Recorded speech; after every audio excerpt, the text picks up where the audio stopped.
ஆளுநர் R N Ravi பாஜக தலைவராக செயல்பட வேண்டாம் என திமுக நாடாளுமன்ற குழு உறுப்பினர் டி.ஆர். பாலு அறிக்கை வெளியிட்டிருக்கிறார். அண்மை செய்தியாக பார்க்கிறோம். இது தொடர்பான கூடுதல் விவரங்களோடு செய்தியாளர் பாண்டியராஜன் இணைப்பில் இருக்கிறார். பாண்டியராஜன், விவரங்கள்.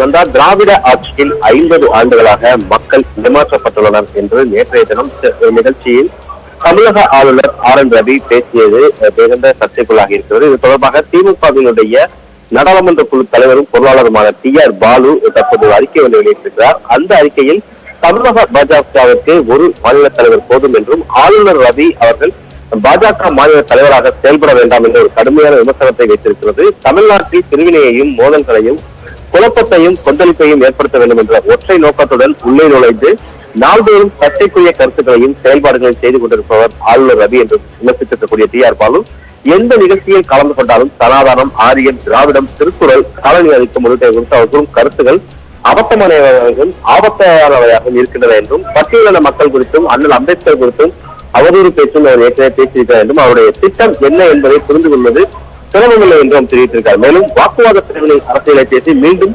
வர்ணாசிரம காலத்திற்கு இட்டுச் செல்வதுதான் அவருடைய நோக்கமாக இருந்து வருகிறது என்றும் இதுவரை பொதுவாக நுண்ணிய வர்ணாசிரம அரசியலை பேசி வந்த அவர் தற்பொழுது வெளிப்படையாக தேர்தல் அரசியல் வழியாக பேச தொடங்கிவிட்டார் என்று குற்றம் சாட்டியிருக்கிறார். மேலும் பாஜகவினுடைய தலைமை அலுவலகமான கமலாலயத்தில் போய் பேச வேண்டியதை ஆளுநர் மாளிகையில் உட்கார்ந்து கொண்டு அவர் பேசுவது கடும் கண்டனத்திற்குரியது என்றும் இவருக்கு தமிழ்நாடு பாஜக தலைவராக ஆசை இருந்தால் ஆளுநர் பதவியை விட்டுவிட்டு இது போன்ற அவசரங்களை பேச வேண்டும் என்று அவர் தெரிவித்திருக்கார். மேலும் சனாதனம், ஆரியம், திராவிடம், திருக்குறள் ஆகியவை குறித்த அவருடைய கருத்துக்களானது மூளையில் பயந்துவிட்ட RSS வகைப்பட்ட தன்மையை காட்டுகிறது என்றால் திராவிட ஆட்சியை குறித்த அவரது விமர்சனமானது பாஜகவினுடைய தேர்தல் அரசியல் உள்நோக்கத்தையே காட்டுகிறது என்றும் அவர் தெரிவித்திருக்கார். மேலும் 50 ஆண்டுகளுக்கு முந்தைய பீகாரும் உத்தரப்பிரதேசமும் இன்று எப்படி இருக்கிறது, தமிழ்நாடு எப்படி இருக்கிறது என்பது கூட அவருக்கு தெரியாதா என கேள்வி எழுப்பியிருக்கிற டி.ஆர். பாலு இந்தியாவினுடைய மொத்த உள்நாட்டு உற்பத்தி GDP ஆனது தமிழ்நாட்டினுடைய பங்கு 9.22 விழுக்காடு என்றும் மத்திய அரசினுடைய மொத்த வரி வருவாயில் தமிழ்நாட்டினுடைய பங்கு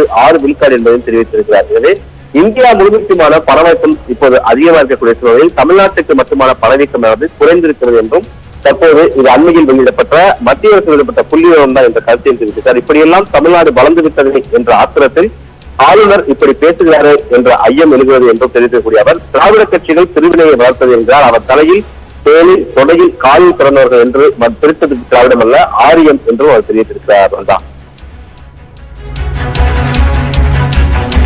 நன்றி பாண்டியராஜன், விவரங்களுக்கு.